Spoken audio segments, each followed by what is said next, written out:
बेटा, आज पार्क में मनोज जी मिले थे। वो बता रहे थे कि हमारा सीनियर सिटीजन ग्रुप राजस्थान घूमने जा रहा है। अगर तुम कहो तो मैं और तुम्हारी मम्मी भी साथ में चले जाएं।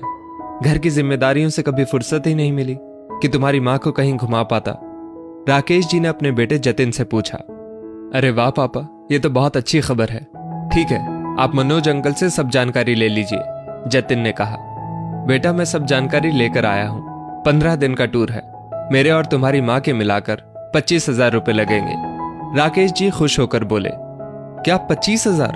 पापा जी, आपको नहीं लगता कि वो लोग पैसे कुछ ज्यादा मांग रहे हैं? जतिन की पत्नी सारिका ने लगभग चिल्लाते हुए कहा। नहीं बहू, इसमें बस का, रूम का, खाना पीना और वहां भी जो खर्चे होंगे सब मिलाकर है, राकेश जी ने समझाया। नहीं नहीं, ये बहुत ज्यादा है। महीने का आखिरी हफ्ता चल रहा है। अभी हम एक्स्ट्रा पैसे नहीं खर्च कर सकते। आप मना कर दीजिए। भजन कीर्तन की उम्र में घूमने जाएंगे। फिर मम्मी जी को बीपी की समस्या भी है। रास्ते में कुछ हो गया तो आप अकेले क्या करेंगे? लेकिन बहू, अभी सब हमारी उम्र के लोग जा रहे हैं। दोस्तों के साथ सफर और टूर का मजा दुगना हो जाता है। तुम्हारी मम्मी को कुछ नहीं होगा, बल्कि बाहर घूमने जाएगी तो उसको भी अच्छा लगेगा। जब से शादी हुई कहीं जा नहीं पाई, इसलिए मैं ये मौका खोना नहीं चाहता। पापा जी, अभी हमारे पास इतने पैसे नहीं हैं। जतिन, तुम पापा जी को समझाते क्यों नहीं हो? सारिका ने जतिन से कहा, जो लैपटॉप पर बिजी था। पापा, सारिका जो कह रही है उसे मान लीजिए, जतिन ने धीरे से कहा। राकेश जी चुपचाप अपने कमरे में चले गए। उन्हें उदास देखकर उनकी पत्नी प्रमिला जी उनके लिए चाय लेकर आ गई। क्या हुआ, क्यों उदास हो? बहू ठीक ही तो कह रही है। अब ये उम्र दोस्तों के साथ घूमने की नहीं है, बल्कि भजन कीर्तन और घर में रहने की है, प्रमिला जी बोली। ये किसने कहा? सब मेरी गलती है। जब भी तुम घूमने के लिए कहती थी तो मैं ही अभी नहीं बाद में कहकर टाल देता था। जतिन की जरूरतें और ख्वाहिशें पूरी करने में अपने लिए हम जीना ही भूल गए, और आज बहू के कहने पर जतिन ने तुरंत मना कर दिया। ये भी नहीं सोचा कि आज पहली बार उसके पापा ने कुछ मांगा है। अगर बच्चों की इच्छा पूरी करना बड़ों का फर्ज है, तो क्या बच्चों का फर्ज नहीं बनता है कि अपने बड़ों की इच्छा पूरी करें? क्या हमें प्यार की जरूरत नहीं है? कहते कहते राकेश जी की आंखें भर आई। फिर अचानक राकेश जी उठे और अलमारी के ऊपर से एक ब्रीफकेस निकाल कर बैठ गए और कुछ हिसाब किताब करने लगे। राकेश जी एक सरकारी क्लर्क थे। एक ही बेटा था, जतिन। उसकी परवरिश में कभी कोई कमी नहीं की। खुद की और प्रमिला जी की इच्छा को दरकिनार करके उसकी सभी ख्वाहिशों को पूरा किया। जतिन भी पढ़ने में बहुत अच्छा था। आज जतिन एक नामी कंपनी में अच्छी पोस्ट पर है। 7 साल पहले सारिका जतिन की पत्नी बनकर आई। उनका 6 साल का एक बेटा और 3 साल की बेटी है। जब तक राकेश जी की नौकरी थी, सब ठीक चल रहा था। 2 साल पहले ही राकेश जी रिटायर हो गए। पेंशन से अब घर का खर्च पूरा नहीं होता, इसलिए अब जतिन को घर खर्च के लिए अपनी सैलरी में से खर्च करना पड़ता है। सारिका का व्यवहार भी अब थोड़ा रूखा हो चला है। कुछ भी एक्स्ट्रा खर्च करने की बात आती है तो वो तुरंत मना कर देती है। रात के 9 बज गए।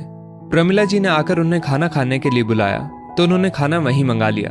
प्रमिला जी ने गुस्सा दिखाते हुए कहा, क्या खोज रहे हैं तब से? पहले चैन से बैठकर खाना खा लीजिए। हाँ हाँ ठीक है, मैं खा लूंगा। तुम खाना यहीं रख दो और तुम भी खा लो, राकेश जी मुस्कुराते हुए बोले। दूसरे दिन सुबह 10 बजते ही अभी थोड़ी देर में आता हूं कहकर राकेश जी घर से निकल गए। शाम हो गई और अभी तक राकेश जी घर नहीं आए। प्रमिला जी बार बार फोन कर रही थी, लेकिन फोन नहीं लग रहा था। उनका मन घबराने लगा। उनको परेशान देख सारिका की बड़बड़ शुरू हो गई। मना कर दिया तो गुस्से में पता नहीं कहां चले गए। ये भी नहीं सोचते कि देर हो रही है तो एक फोन कर दें। अब बच्चों को छोड़कर इन्हें ढूंढने जाओ। ये बड़े लोग ना खुद चैन से रहते हैं और ना हमको रहने देंगे। बुढ़ापे में इनको टूर पर जाना है। पैसे क्या पेड़ पर उगते हैं? अरे 25,000 में ना जाने कितना सामान आ जाए। मैं नहीं दूंगी, और जतिन को भी टाइट करना पड़ेगा। कहीं ऐसा ना हो कि बेटे का प्यार जाग जाए और ये पैसे दे दे। तभी सारिका को प्रमिला जी की आवाज सुनाई दी। कहां चले गए थे? सुबह से फोन कर करके परेशान हो गई थी। आपका फोन क्यों नहीं लग रहा था? प्रमिला, थोड़ी सांस ले लो और ये देखो मैं तुम्हारे लिए क्या लाया हूं। राकेश जी ने एक लिफाफा पकड़ाया। ये तो राजस्थान टूर की टिकट है और सब डॉक्यूमेंट है। आपने इतने सारे पैसे किससे मांगे? मुझे किसी से उधार लिए पैसों से कहीं घूमने नहीं जाना। आप अभी सब कैंसिल करके आइए। प्रमिला जी गुस्से में बोली। पापा जी, आप घूमने के लिए इस हद तक जा सकते हैं? मैंने नहीं सोचा था। आप उधार के पैसे से, छी। जतिन भी ऑफिस से आ चुका था और उसने प्रमिला जी की बात सुन ली थी। ठीक इसलिए बेटा जी, अपनी पत्नी के साथ घूमने जाना कोई गलत बात नहीं है, और अभी मेरे इतने बुरे दिन नहीं आए हैं कि उधार लेना पड़े। ये मेरे पैसे हैं और इन्हें मैं अपनी मर्जी से खर्च करने का अधिकार रखता हूँ। तुमसे या किसी और से पूछने की जरूरत नहीं। लेकिन फिर भी तुमको और बहू को बता देता हूँ कि मैंने अपने रिटायरमेंट के कुछ पैसों की एक एफडी कराई थी, उसी को तोड़कर पैसों का इंतजाम किया। मैंने जो भूल की बेटा, वह तुम मत करना। अपने बच्चों की सभी ख्वाहिशों को पूरा करने में अपनी और अपनी पत्नी की खुशियों की बलि मत चढ़ाना, क्योंकि बच्चे हों या बड़े, सभी को प्यार की जरूरत होती है। राकेश जी की बात सुनकर जतिन की आंखें शर्म से झुक गई।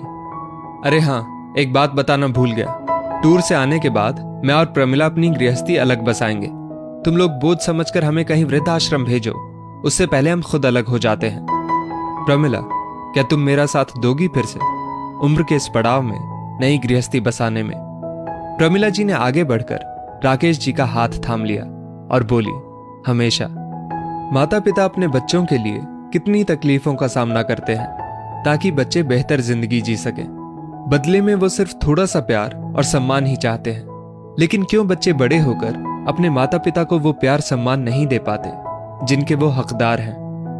दोस्तों, इस स्टोरी को लेकर आपकी क्या राय है, नीचे कमेंट करके जरूर बताइएगा। और ऐसी ही और भी बेहतरीन वीडियोस के लिए हमारा पेज जरूर फॉलो करें। धन्यवाद।